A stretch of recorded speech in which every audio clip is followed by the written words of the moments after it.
Hello everyone, this is Showboat and welcome to the Otaku vlog for September, late September. We're going to try and keep this as short as possible because I am extremely long-winded and this is the third time I'm recording this particular vlog because, oh my goodness, first attempt, 2 hours and 40 minutes long. Second attempt, 2 hours and 30 minutes long, and did not include a big section that was in the previous one. It ended up being longer in terms of total content to cover than the previous video. So today, we're going to try and keep things a lot shorter. Step 1. Mic sock. Cost $20. I had been using a regular sock for the longest period of time, but I finally decided it is time to buy an actual windsock, so I did so. Second thing, I am now using VST Host instead of using Adobe Audition because Audition is crap. I was having problems with the live processing. It was cutting out on me constantly. And eventually I just got tired of it, so I am now back to using VST Host. I had stopped using VST Host in favor of Audition when I updated my main boot drive to my computer to an M.2 SSD a while ago, and I had lost my VST plugins when I did that transition because I forgot to back them up. That was the one thing that slipped my mind when I switched over to the new boot drive. So I had just used Audition again because of that. Now we are back to using VST Host, so hopefully my voice will sound at least somewhat better. Right now it should sound a little bit taxed because I just literally finished talking for over 2 hours straight, and I'm doing this again. So, moving right along. Oh, and one last point. The settings for my VST host are always subject to change, so the voice quality may change rather consistently in the upcoming, main series of videos. Next thing. I got an email from Riot Games recently saying that my account had been banned for League of Legends for a Terms of Service violation. The problem with this is that I haven't actually logged into League of Legends since 2014 in order to keep my summer name because apparently I hadn't logged in for a long time prior to that and they were going to delete my account because I hadn't been active yet for a while. So that was the last time I would have logged into that service. So that means that the account was compromised. I went in, I changed the password for it. I didn't have any match logs in their system recorded for North America, so I can only assume it was someone not in North America that had it. So I sent in a ticket saying, hey, I think my account had been compromised. I haven't been around since 2014, or for several years. How about we just delete the account because I'm never going to actually play that crap piece of game.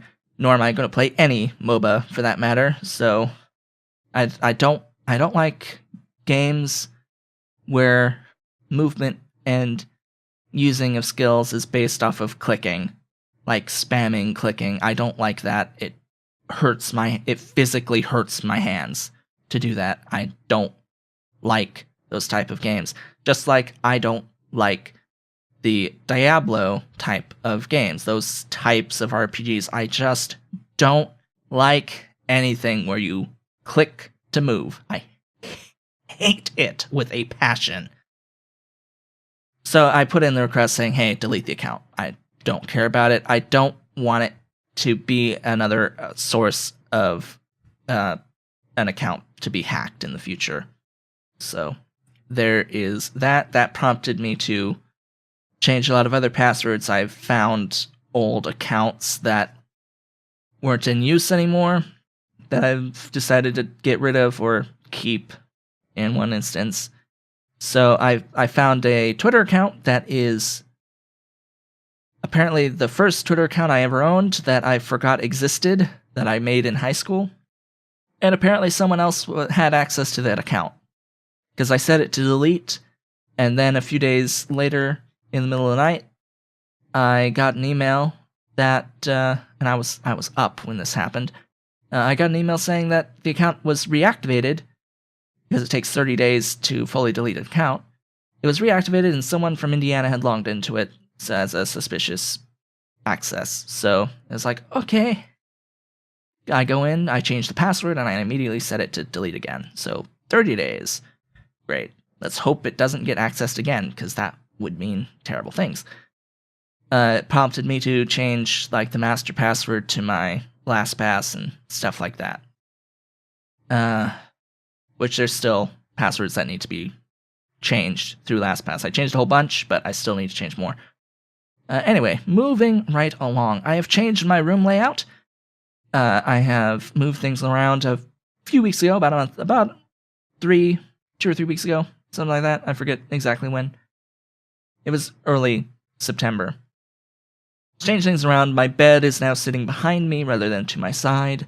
My desk, rather than being in front of the window, is now sharing the same wall as my door. All I have to do is look left to see my bookcase of all of my manga and my amiibo and all that good, pretty stuff, rather than look directly behind me. My dresser is still to my right, although it now has sufficient room to actually open its drawers. The computer is to the left in a corner, which I needed to get extensions to USB cable, like USB extensions, as well as a new DisplayPort cable for my main monitor, as well as more longer Ethernet cables in order to actually fit the thing back there. But it's back there now, and it is a great setup because now I can actually have my green screen behind me comfortably, whereas before it was sort of technically not, the like frame of it technically didn't actually fit because of my bed being in the way. Otherwise it would be too far back for the camera. Now it's directly behind me. In fact, the seat of my chair often will hit it now when I have it up. I have an extra like bar length to the like stand, the rail stand that the green screen is attached to, so that I can fully extend the green screen now. So there should be overall some less wrinkling around with that. Although the whole thing could use some ironing. I don't actually own an iron out here anyway. That was the whole main point of the move of everything around, was to get ample room for this green screen. I also have a light, a barn door light that I've just recently put over here in front of my desktop to help out with the lighting, because it's really dark when I have the green screen up directly behind me. The last thing about the moving around of stuff is that as I was setting everything up, because the big TV is still on top of the dresser, but the computer's not there anymore, so instead I now have all of the smaller consoles there. So the TV is sitting on top of my two Wii consoles, and I also have my Wii U, and I have, actually behind the TV, my PlayStation 3. When I was setting up the Wii U has an external hard drive. I ended up dropping the 2TB external hard drive, and it broke the hard drive. I set it up again, and it was beeping at me and not being recognized. So I had to open up the external drive, which is held on by clips rather than by screws, which made things really difficult for me. And I had to replace the drive with my spare 640GB drive that's like 5 years old. So I did that, and I had to download every single game that I owned for the Wii U again, because I had literally everything on my 2TB external drive. I had to get it all again, and it took over, it was something like 36 hours to download everything again because of how crappy the wireless is, both in this apartment complex and of the Wii U itself. It's like, please, could you just give us a stupid Ethernet port on your stupid consoles, Nintendo? Please. Alright, next thing is Oculus Rift. I own one now. It's fantastic. I love the experiences for it. I have bought several games for it, including Chronos, The Edge of Nowhere. Lucky's Tale came with it, and I got Elite Dangerous, but I haven't really been playing any of them particularly much, and I especially haven't really been playing Elite Dangerous at all because I sort of need to learn it in 2D before I can feel comfortable playing it in 3D. My only complaint about this is, one, the general lack of first-person games, because I don't get motion sick. I want to have those first-person experiences. I think they're amazing. The only game that gives me that at the moment that I own is Subnautica, because that one has Oculus VR support, and I can go in and be in first person and swim around an alien ocean and get really close to like all the cool looking creatures and bioluminescent stuff. And it's in 3D, which is amazing. It's just an amazing experience. The only problem with the Rift itself is the facial interface that I've actually cut in half and like removed a piece of the plastic between, like where I cut, there's a little bit of it gone at this point. So I had to do that because of my glasses in particular. So I was never able to actually put this on without taking my glasses off and like inserting it into the facial interface and then putting that whole thing on every time. And I got really, really tired of that.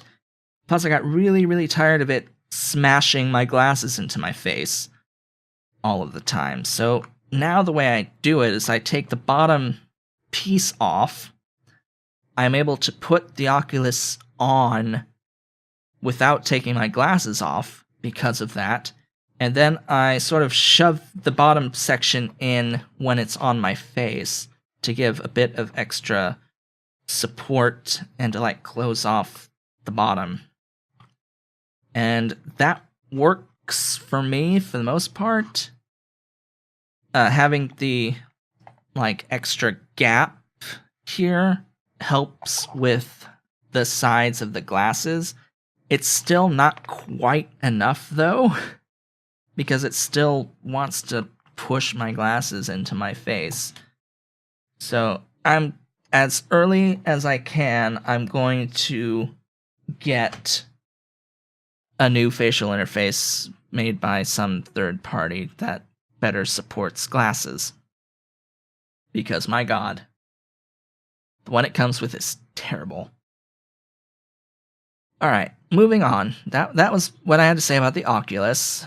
I use it for anime.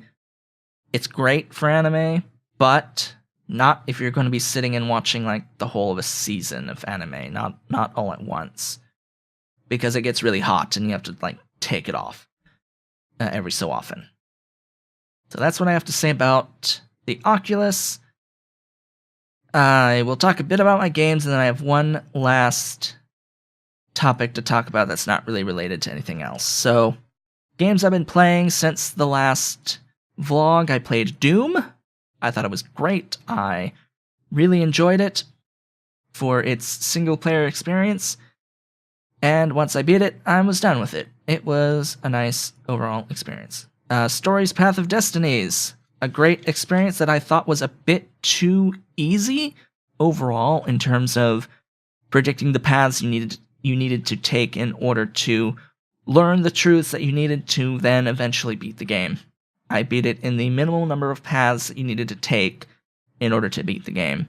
By chance. Not even when I didn't look up how to do it at all. It's just the paths I chose for the first 4 playthroughs happened to be 4 paths that led to 4 different truths. And then I beat the game once I knew all 4 of the truths. So, a bit predictable to me, but I also have experienced a lot of stories, so I sort of knew where things were going. Talked about Subnautica. I enjoy Subnautica overall. I have a series that I made a while ago. Things have changed a lot since then, but I will not make another series for YouTube until it releases. Currently, it's looking to release at some point in January. No Man's Sky, big disappointment. Did not like it, not in the slightest.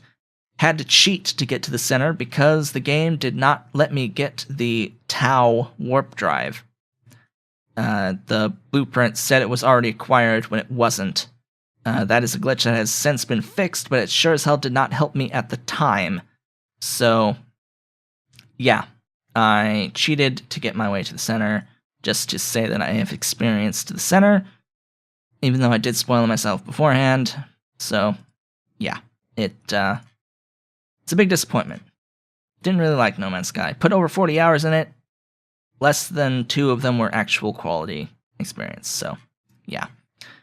Played Deus Ex Mankind Divided.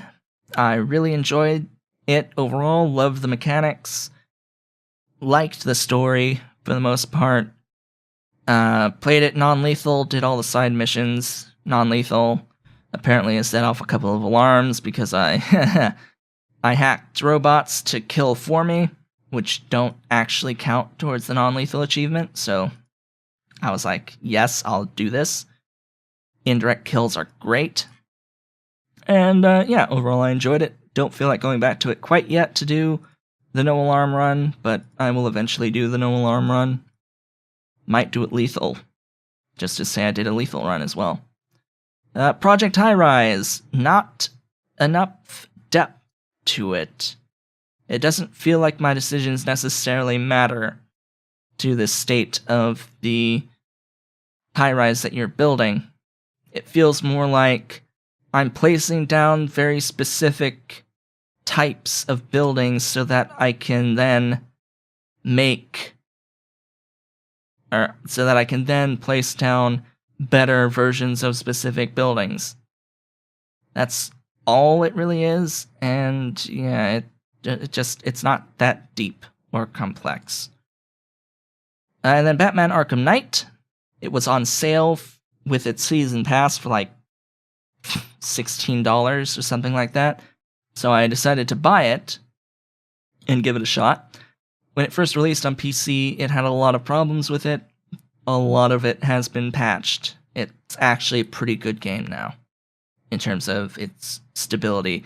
It did not crash a single time in my entire experience with it. So there is that to have to say for it. And I played through the main campaign. It has 120%, which means I did DLC stuff. That's part of the main game. And I did all of the Arkham episodes as well as the side characters. The episodes are a mixed bag. Some are pretty good. Some are just complete dog shit. In particular, the Red Hood mission is just awful. The Harley Quinn one is similar, but at least her play mechanics are more interesting than the Red Hood one. They're about the same length. Actually, I think Red Hood is like the fastest one to get through of all of them. But yeah, it was interesting. I think the best one was the one playing as Batgirl. Second best, probably the one playing as Robin.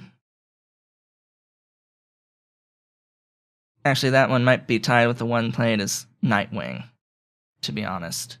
So, yeah, some are good, some are bad. Didn't really like the Catwoman one. Overall. Too much, like, enemies being thrown at you in the Catwoman one. As far as Arkham Knight itself, its story was great. It was a great way to end off the whole story arc they were going with the Arkham series to begin with. So I really, really enjoyed Arkham Knight. As far as PlayStation 4 is concerned, for games I've been playing on that, I've went through and I played Ratchet & Clank, which was my first experience with the series. And it was it was the remake of the original Ratchet & Clank for PlayStation 4. I enjoyed it quite a bit. I think it was a really fun time. It is a bit short, but the price reflects that. So I think it was a pretty good value for what was there. And it plays amazingly. So yeah, it was. I really like that. And then lastly, to talk about of what I've been playing, 2 Hatsune Miku games. These are of course Japanese rhythm games. Project Diva X released in English relatively recently, so I got that on PlayStation 4 and on Vita, with the intention that I would play them for a very long time. The problem I have with Diva X is that there's only 30 songs total, and 6 of those songs happen to be these medley songs that are like compilations of pieces of several songs that I didn't particularly enjoy. I didn't enjoy the concept when I would have rather had all of the like 4 to 5 individual songs in full that made up those medleys rather than a single song made up of pieces of those songs. So, a disappointment overall for Diva X, and it's really what pushed me to pick up the first Japanese title I have ever gotten. And this required me to make a Japanese PSN account in order to buy, because it's digital only. And that was to buy Hatsune Miku Project Diva Future Tone, which was an arcade release that's come to PlayStation 4 as digital only, but it has over 200 songs, which is just mind-boggling and amazing. And since it's based off of the arcade release for this new PlayStation 4 version, it's kept the arcade mechanics, so things are a bit different than the other Diva games. What this ends up meaning is that it's an overall harder experience, mainly because you sort of have to get used to these new mechanics that are part of the game. I think it's about the same overall difficulty as other like Diva games, but it's these new mechanics that people just have to get used to. It's more like getting used to the new mechanics. That's what's making it harder for some people, I believe, is mainly because of the new types of button inputs that it requires.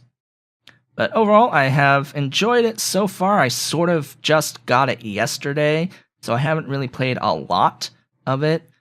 I've been going in order of difficulty. Every song has hard mode unlocked. Every song has hard. Not every song has a normal difficulty version, and even fewer songs have easy. There's still over 140 songs that have an easy difficulty, and there's over 200 songs that have normal, but every song has hard, and I'm fairly certain every song has extreme. There are a few that have a difficulty higher than extreme, which I am looking forward to greatly, because I play these games for the extreme difficulty option. So I'm going to have to go through every single song to unlock extreme by playing them all on hard and beating them on hard, which I'm sure will be a mission in and of itself, because there's like 247 songs to play through on hard in order to get them all on extreme. So that'll be great, especially when most of the songs are new to the series that I've never experienced before, many of which I've never heard before. So that is great. Although I am very happy for the songs that have made their return, because now I can play these songs on PlayStation 4, when previously it was only on PlayStation 3 or on handheld. Specifically, or on 3DS. There are a number of games from Project Mirai DX for 3DS that I wanted to have on PlayStation 4 or 3, just on console. a number of songs from Mirai DX I wanted on console. By the way, Mirai has like 40 some odd songs, over like 48, 49 songs on it. It has a lot of songs. It has a lot of songs, the most of any single release besides Future Tone now. So, yeah, it's great.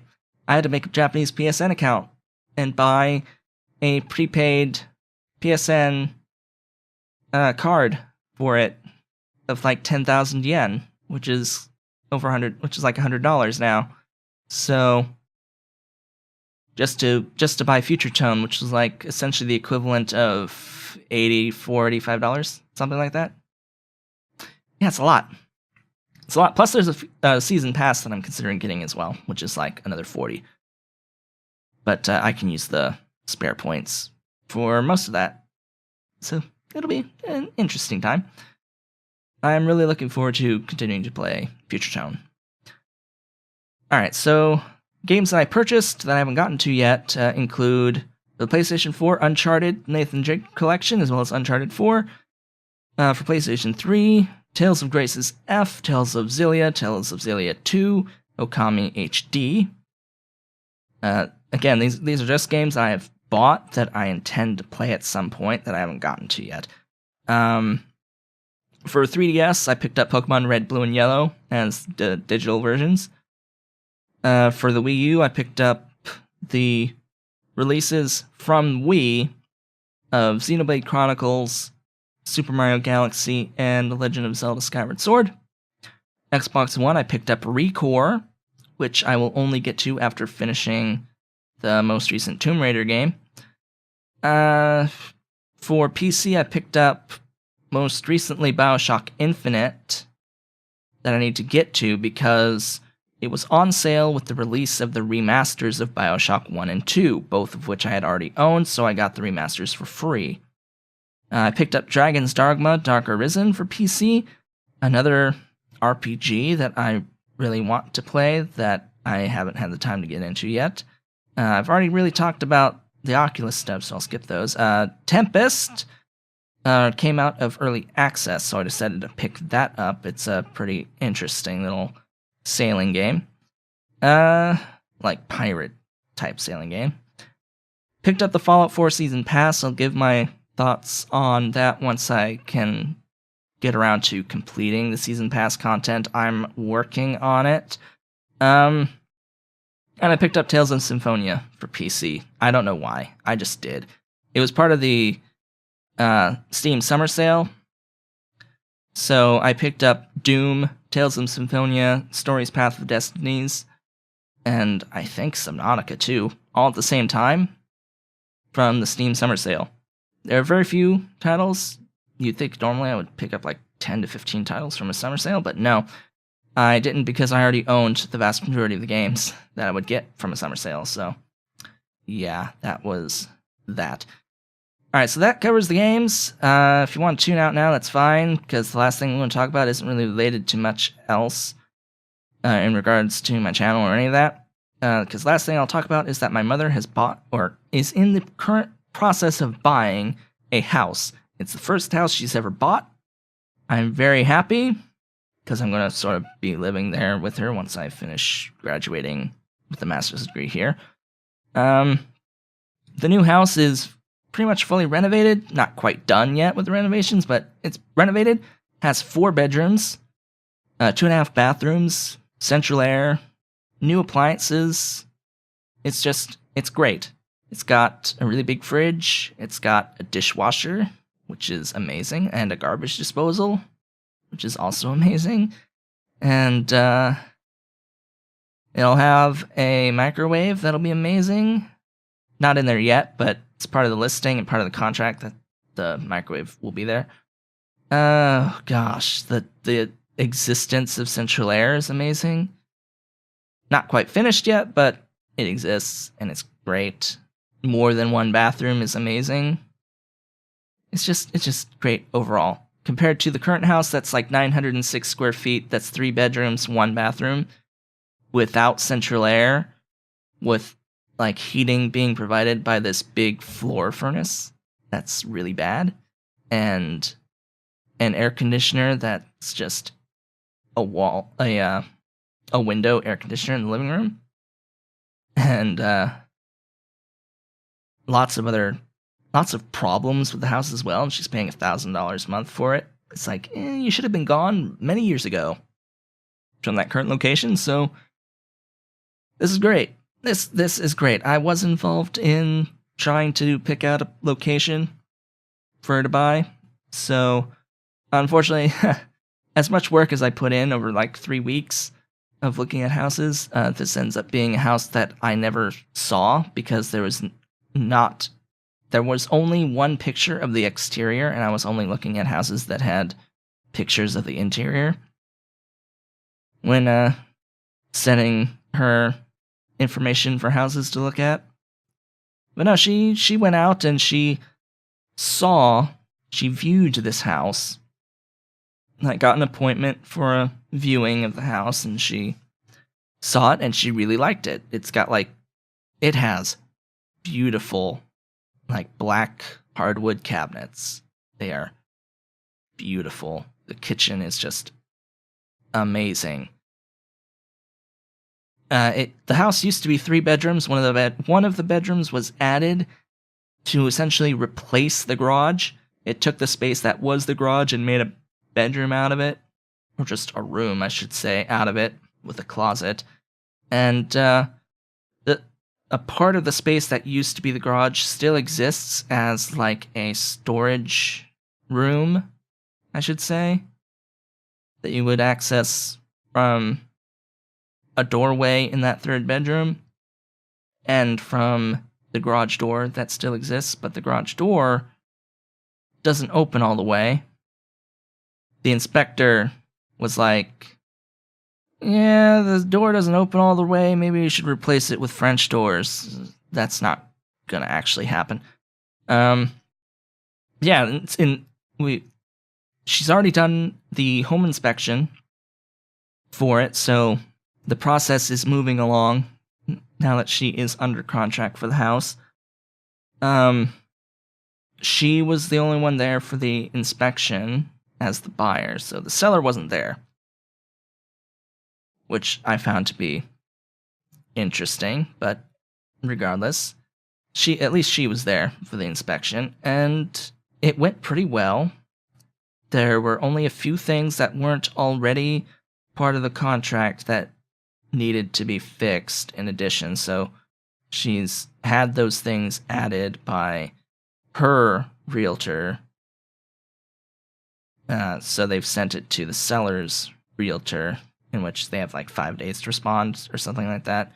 Just 20 minor things that they believe that the seller would be okay with fixing. Because there's some stuff that really should be fixed beforehand, like a small roof leak. And the bathrooms have new tubs and showers, and apparently one of the tubs has like leakage in it, so, or as part of it. So, and I've seen the pictures of it as well, of it leaking. So that definitely needs to be fixed. And there's one of the beams under the house that's part of its pier foundation system, pier and beam foundations. Just one of the beams has a bit of cracking on it at the like joint heel thingy, mabopper.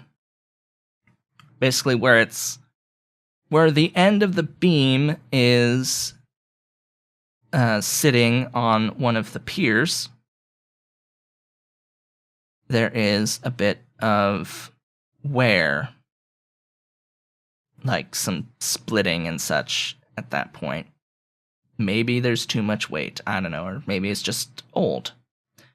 Regardless, it will need replacing, so that's like, I think, going to be the biggest project, but still, overall, the house is great. There's no deal-breaking issues with the house at the moment.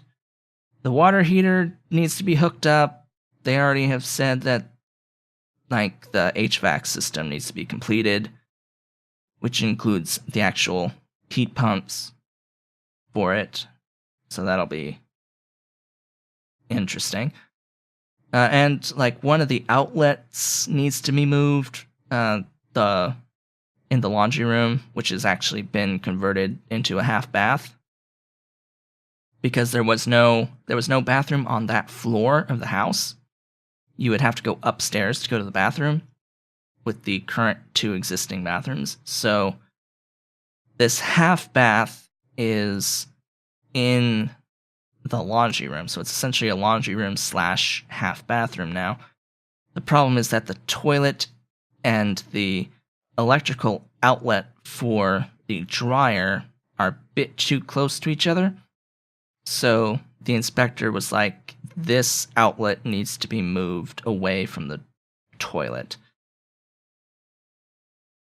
Because his fear was that someone trying to get up from the toilet would naturally want to hold on to the plug or the outlet itself when trying to lift up, and that can get you electrocuted. My problem, when I saw the picture of that initially, before having even read the inspector's summary report, was that it was too close and that my thighs would rub up against the thing when trying to use the toilet, because I am particularly wide, and it's sort of like the toilet's like sort of back in this corner type thing. So it's interesting, that whole setup, that entire setup. But yeah, there's some things that need to be fixed. Like there's windows that are a little bit off kilter. Like the tracks are a bit off for a few of the windows. HVAC's not completed yet. It's like there's no vents in the master bedroom, for instance. So just a few things that need to be done on that front. So she's continuing to go through the process. We're gonna continue to hope and pray that everything goes through. She's already started the long process of packing because I'm not there to help. And though she does have help to get packed, there's just a lot of stuff in the current house that she needs to go through to both throw away and to pack. So it's actually a 2-step thing here that needs to be done when she's getting ready to move to this new house, because first she needs to decide what stays and what goes, like it's tossed. So what gets packed and what gets thrown away, because there's quite a few things that will need to be thrown away as well. She is a massive pack rat, so things are definitely going to get thrown away as well as get packed. So yeah, but this house is twice the size of her current house, and the mortgage for it will be just a bit more than what she's currently paying for the current house, which I can only see as a good thing, to be completely honest. And, you know, once the mortgage does eventually get paid off in 30 years, the property taxes aren't that bad. The property taxes for where we live are actually fairly good. It would be like about $2,000 a year for the property taxes, so less than $200 a month for the property taxes. I'd say that that's pretty nice, especially once you've finished paying off a mortgage at like $1,200 a month. So yeah, that's the current state on that front. I am very much looking forward to being there and living there over the course of the holidays when I do have the chance to get out there, because I can only really afford to go out there once currently. I can't afford to do multiple trips out there. If I could go out there to help her move, I would. But it's really, at this point in time, having to choose between going out to help her move or being there for my birthday and Christmas. So, I, of course, am choosing to be out there for my birthday and Christmas. Anyway, with that, we have gone on long enough. I would like to thank you all for watching. This has been Showboat, and I will see you next time.